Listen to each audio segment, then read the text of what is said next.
بسم الله الرحمن الرحيم নবীজি বলেন এমন একটা জামানা আসবে, ওই জামানার ভিতরে মসজিদগুলো থাকবে, অনেক দামি দামি টাইলস থাকবে, ফ্যান থাকবে, কার্পেট থাকবে, এসি থাকবে, অনেক উন্নত থাকবে, কিন্তু মসজিদে হেদায়েত থাকবে না। আল্লাহ পাক রব্বুল আলামিন জানেন পৃথিবীর জমিনে সমস্ত মানুষের মেধা একরকম হবে না, সমস্ত মানুষের বক্তব্য একরকম হবে না, সমস্ত মানুষের ঈমান একরকম হবে না, সমস্ত মানুষের বোঝার মতো ক্ষমতা একরকম হবে না, সবাই এক পাশে আসবে এমনটা নয়। কারণ শয়তানকে আমার আল্লাহ কিয়ামত পর্যন্ত হায়াত দিয়ে দুনিয়ার জমিনে পাঠায় দিয়েছেন। শয়তান কুমন্ত্রণা দিবে, শয়তান মানুষকে ভুল পথে নিবে, মানুষ রূপী শয়তান গুলো আল্লাহর বিধানের বাইরে মানুষকে নিয়ে যাওয়ার জন্য চেষ্টা করবে। লোভ দেখাবে, লালসা দেখাবে, সম্পদের লোভ দেখাবে, বাড়ি গাড়ির লোভ দেখাবে, ক্ষমতা চেয়ারের লোভ দেখাবে, এরা দেখাবে বিভিন্ন দিকে বিভিন্ন জন ডাকবে।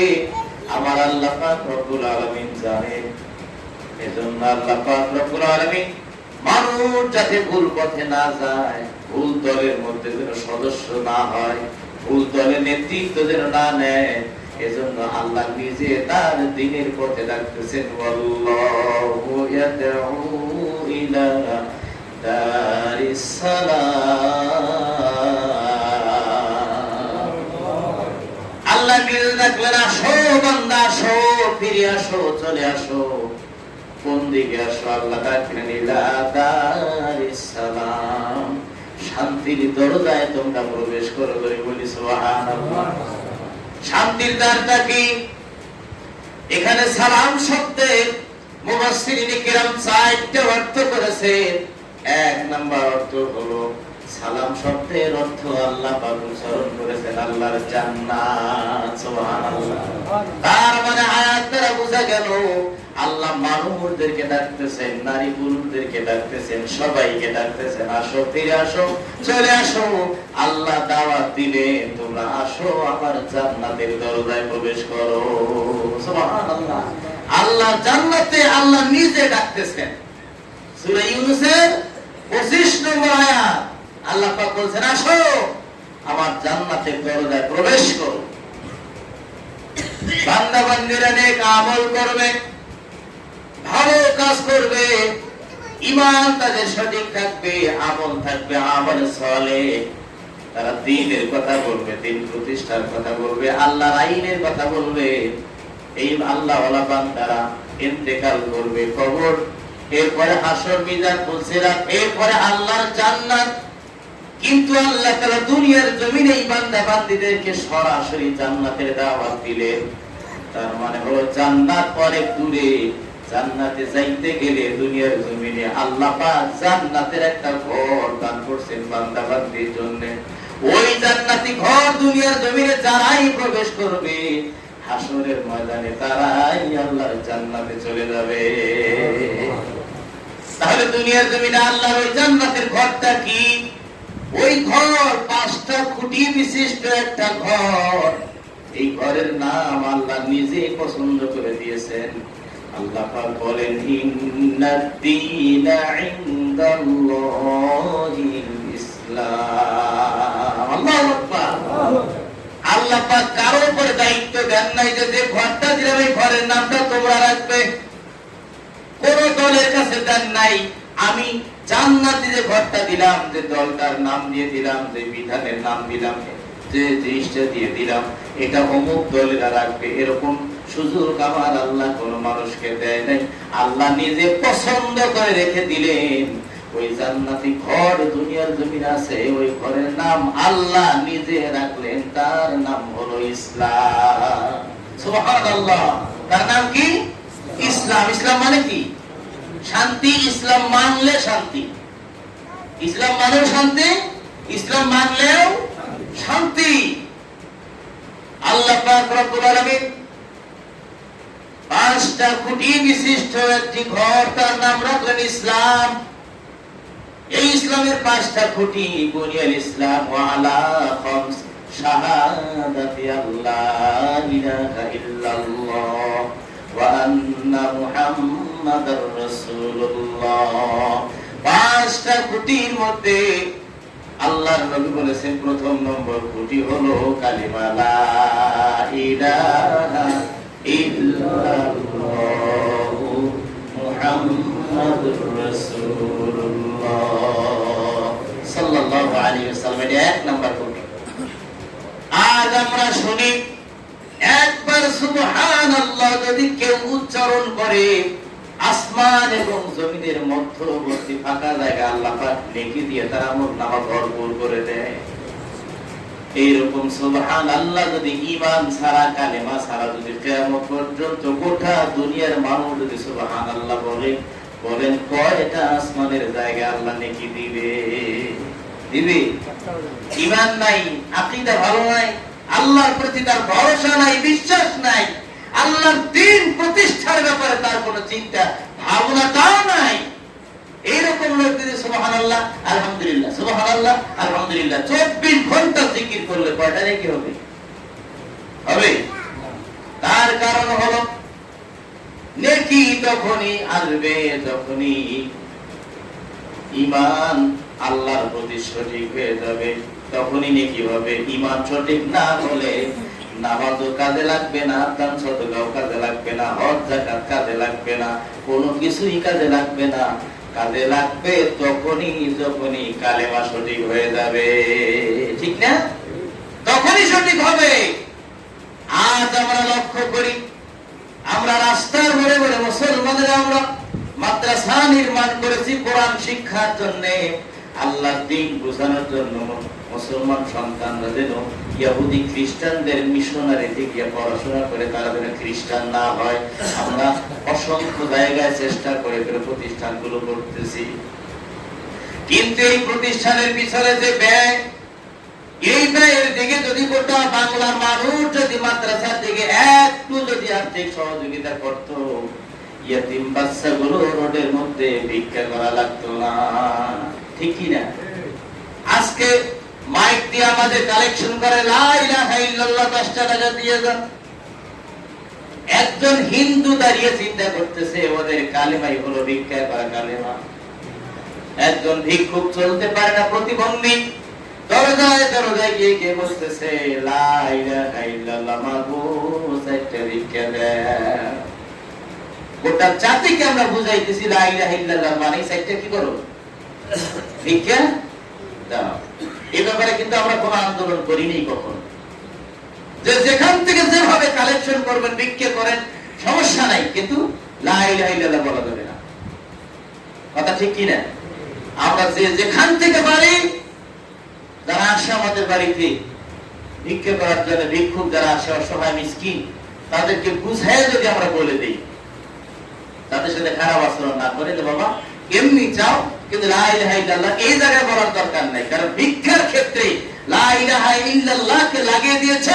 গোটা জাতি বুঝতেছে লা ইলাহা ইল্লাল্লাহ মানে আদা পৌঁছাও, কিন্তু লা ইলাহা ইল্লাল্লাহ মানে কি আদা পৌঁছাও? লা ইলাহা ইল্লাল্লাহর অর্থ হলো লা ইলাহা, কোন ইলাহ নাই, কোন আইনদাতা নাই, কোন বিধানদাতা নাই, কোন হায়াতদাতা নাই, মউতদাতা নাই, আমার ভাগ্যের পরিবর্তন করার কোন ইলাহ নাই ইল্লাল্লাহ, আল্লাহ ছাড়া। আল্লাহ ছাড়া কেউ নাই। আমি আইন মানব আল্লাহ, আত্মার মানব না, তার নাম হলো লা ইলাহা ইল্লাল্লাহ। আমি বিধান মানব আল্লাহ, আল্লাহর বিধানের বাইরে মানুষের তৈরি করা মতবাদ আমি মানব না, তার নাম হলো লা ইলাহা ইল্লাল্লাহ। দেশের সরকার যেই হোক, সে যদি আল্লাহর আইন মাফিক দেশ চায়, তার হুকুম পালন আমাকে করতে হবে। ওইলিল আমর, আমিরের ইতাআত, আমিরের অনুসরণ, কথা মানব। কিন্তু সে যদি ইসলামিক রাষ্ট্রপ্রধান হয়, ইসলামিক রাষ্ট্রপ্রধান হবে না, আমি মানব না। এই সিদ্ধান্ত নেওয়ার নাম হলো লা ইলাহা ইল্লাল্লাহ। এখন খেয়াল করেন তো, ইমানের প্রথম নম্বর যেটা, ইসলামের প্রথম নম্বর যে খুঁটিটা, এই খুঁটির মধ্যে ভুল ধরা আছে না নাই? আছে। কি পরিমাণ ভুল ধরছে? 100-র মধ্যে পৌনে 100-র মধ্যেই গুণ ধরা, এক পোয়া আছে, তারপরে বাতাসের অপেক্ষা থাকে কখন করবো কচি পাতা পানির মতো। তা যদি না হতো লা ইলাহা ইল্লাল্লাহ ভিক্ষার ক্ষেত্রে হতো না, তা যদি না হতো লা ইলাহা ইল্লাল্লাহ কালেকশনের বাক্য হতো না, তাই যদি না হতো লা ইলাহা ইল্লাল্লাহ অসহায় মিসকিন এগুলো বলে তার কালেকশন করতো না, যদি হতো ইমানদার গুণ দ্বারা ইমান যদি না হতো, ইসলামের প্রথম নম্বর খুঁটিটা যদি গোটা বাংলার মানুষ গোটা পৃথিবীর মানুষের যদি সঠিক থাকতো, তাহলে এত দাওয়াত লাগতো না, এত মাহফিলে লাগতো না, ইমাম সাহেবদের গলাও ফাটাইতে হতো না, ইসলামী রাষ্ট্র এমনি কায়েম হয়ে যেত।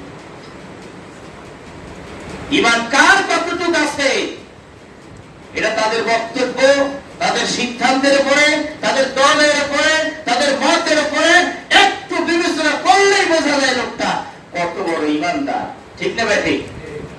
যে লোকটা বলবে কোরআনের রাজনীতি নাই, ইমান আছে বলেন আপনারা? কোরআনে 6666 আয়াত, একটা আয়াতের একটা হরফ যদি কেউ অস্বীকার করে ইমান থাকবে? কেউ যদি বলে ধর্ম রাজনীতির কাজে ব্যবহার করা যাবে না, ইমান আছে? সে রাসূলের পরিপূর্ণ জিন্দেগিটা অস্বীকার করলো, ঠিক কি না? কোরআনের অসংখ্য আয়াতকে সে অস্বীকার করলো। অথচ দেখা যাচ্ছে হাজার হাজার মানুষ লোভে লালসায় পড়ে সেদিকেই আমরা দৌড়াইতেছি, ঠিক না? বুঝতেছি না ইসলামী রাষ্ট্র চাই, ইসলামী রাষ্ট্র চাই, কালেমা সংসদে চাই, সবাই আমরা বলি, আসল জায়গা দেখবে দেখির ঘরে চান্দা লাগাই আছে। ইমানে ঠিক নাই, 50 কোটি সওয়াবের আশায় আমরা মসজিদে বসে আছি। ইমান ঠিক নাই, হজ করতে গেলাম, ইমান ঠিক নাই, ঈদুল ফিতরের সময় আপনার সাদাকাতুল ফিতরের যেটা হক সেটা না করে ওই ফিতরের টাকা দিয়ে আমরা কাপড় বিতরণ করতেছি, নাম কামাই করতেছি, সামনে নির্বাচন করব। এরকম সমস্যা আছে না নাই? ইমান ঠিক নাই। আমাদের এদিকে একটা সারা জোহরের নামাজ পড়তে গেছে, জমিনে কাজ করছে, কাজ করলে শরীর ক্লান্ত হয় স্বাভাবিক। 4 রাকাত নামাজের বৈঠকে শেষে আত্তাহিয়াতু পড়তে গিয়ে ঘুম ধরছে, সালাম আর ফিরায় না, দীর্ঘ সময় চলে যায়।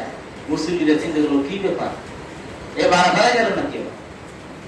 কিছু সময় যাওয়ার পরে পিছন থেকে একজন আল্লাহুম্মা আমিন, ইমাম সাহেব সামনে আল্লাহুম্মা আমিন। এখন পিছন থেকে একজন বলে ভাই তোমার তো সালামে ফিরাত নাই এখনো, আল্লাহুম্মা আমিন বলে কি ব্যাপার, ঘটনাটা কি? ভাই ও মই নিন গেছিল, কি গেছিল? নিন গেছে মানে কি সালামে ফিরায় নাই, নিন যাওয়ার কারণে গলার আওয়াজ করার কারণে আল্লাহুম্মা আমিন। সালাম না ফিরে নামাজ হবে? আল্লাহুম্মা আমিন করছে। তাহলে দেখেন, খেয়াল করেন, সালাম ফিরাইলো না, আমিন ধরলো, ওই আমিনের দাম আছে নাই? ঠিক তেমনি আমাদের ইমানই সঠিক নাই, আমল তো বস্তা ভর্তি করে বাড়িতে নিয়ে যেতেছে। হায় হায় হায় হায়, সুবহানাল্লাহ কইলি রুমাল এ পাশে টানলেই সব, এ পাশে রুমাল টানলে সব, খালি সওয়াব আর সওয়াব। এখন আর পাটি নাই, খালি সওয়াব। কি করেন আপনারা? এরকম অবস্থা হচ্ছে না?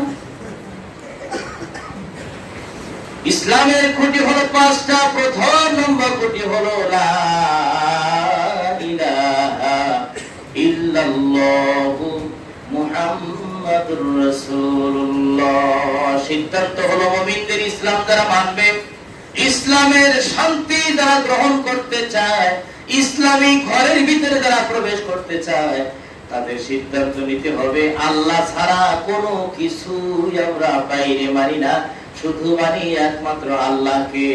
আর বিধান, নিয়ম, নীতি, আদর্শ দুনিয়ার কারো মানি না। কারো আদর্শের কোড আমি ব্যবহার করতে চাই না, কারো আদর্শের পোশাক আমি পরিধান করতে চাই না। ওই ব্যক্তির আদর্শের পোশাক ব্যবহার করতে চাই, তিনি হলেন মুহাম্মাদুর রাসূলুল্লাহ। তিনি যে পোশাক পরেছেন আমি এটা চাই, কারণ আমি মুসলমান। ওই একজন 6 বোতাম বিশিষ্ট কোট ব্যবহার করছে, আমাকে এটা ব্যবহার করবে, এটা দাঁড়ানি। ঠিক না ভাই? ঠিক। এটা হলো দাঁড়ানি যে আমি কোট ব্যবহার করি, আমাকে বলবো অমুকের সৈনিক। হায় রে সৈনিক অবস্থা, অমুক লোক এইভাবে রাজনীতি করছে, আমাকে ওইভাবে করতে হবে, তার আদর্শ। আর এক বেয়াদব বলতেছে অমুক লোকটার নাম নিলে ওযু করে নাম নিতে হবে। নাউযুবিল্লাহ বলেন। এরকম বক্তব্য শুনি না আমরা। আদর্শ মানবো কার? আমরা মুসলমান যারা, তার আদর্শ মানবে একমাত্র নবীজি। আর কারো আদর্শ মানার মুসলমানদের জন্য বৈধতা নাই। কিন্তু আমরা সেই দিক থেকে অনেক দূরে। এমন একটা ঘর আল্লাহ তাআলা দান করলেন, যে এই ঘরে দুনিয়ার জমিনে যদি মানুষ, নারী আর পুরুষেরা প্রবেশ করে, তারাই হাসরের ময়দানে আল্লাহর জান্নাতে প্রবেশ করবে। আর এমন একটা বিধান আল্লাহ তাআলা দিলেন, এমন একটা জীবন বিধান, কোড অফ লাইফ আল্লাহ তাআলা দিয়ে দিলেন, যেই কোড অফ লাইফে, যেই গ্রন্থের ভিতরে সংযোজন বিয়োজন করার কোন ক্ষমতা আল্লাহ মানুষের কাছে দেয় নাই। যা লাগবে সব আমার আল্লাহ তাআলা দিয়ে দিয়েছে। সূরা মায়েদার ৩ নম্বর আয়াতের এক অংশে আল্লাহ পাক রব্বুল আলামিন বলেন, আল ইয়াউমা আকমালতু লাকুম দীনাকুম, দিনের মধ্যে দিন তোমাদের জন্য আমি একেবারেই পুরো পরিপূর্ণ করে দিলাম। কোন জায়গায় ফাঁকা নাই, কোন জায়গায় বাকি রাখি নাই। সব আল্লাহ তাআলা বলছেন আকমালতু, পরিপূর্ণ করে দিয়েছেন। এখন ইসলাম নিয়ে টানাহেঁচড়া শুরু হয়ে গেল।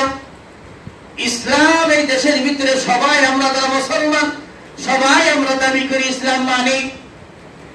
হযরত আলী রাদিয়াল্লাহু তাআলা আনহু থেকে বর্ণিত হাদিস, নবীজি বলেছেন, ইউশিকু আইয়া আতিয়া আলান নাসি জামানুন, এমন একটা জামানা আসবে আমার উম্মতের কাছে, যে জামানার ভিতরে লা ইয়াবকা মিনাল ইসলামি ইল্লা ইসমুহু, এমন একটা জামানা আসবে, এমন একটা যুগ আসবে, এমন একটা কাল সময় আসবে, যে সময়ের ভিতরে ইসলাম থাকবে শুধু নামে, বাস্তবে ইসলামের বিধান ওই সমাজে থাকবে না।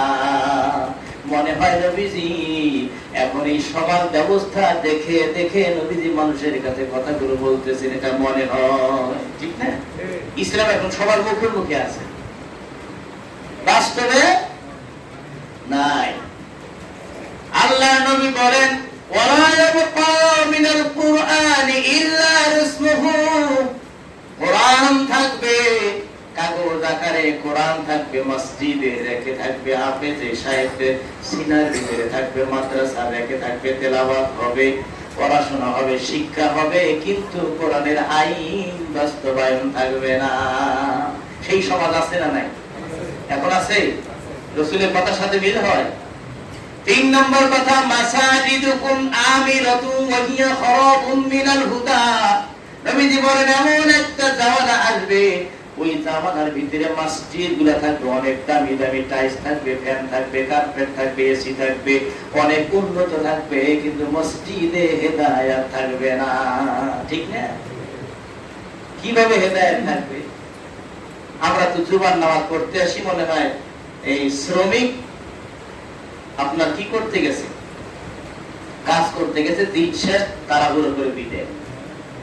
আমরা আসি জুমার নামাজ 2 রাকাত করে, সুন্নতের কোন খোঁজ খবর নাই, বারান্দার দাঁড়ায় আমরা স্লোগান শুরু করে দেই। ঠিক না? এরকম করি না? না করি?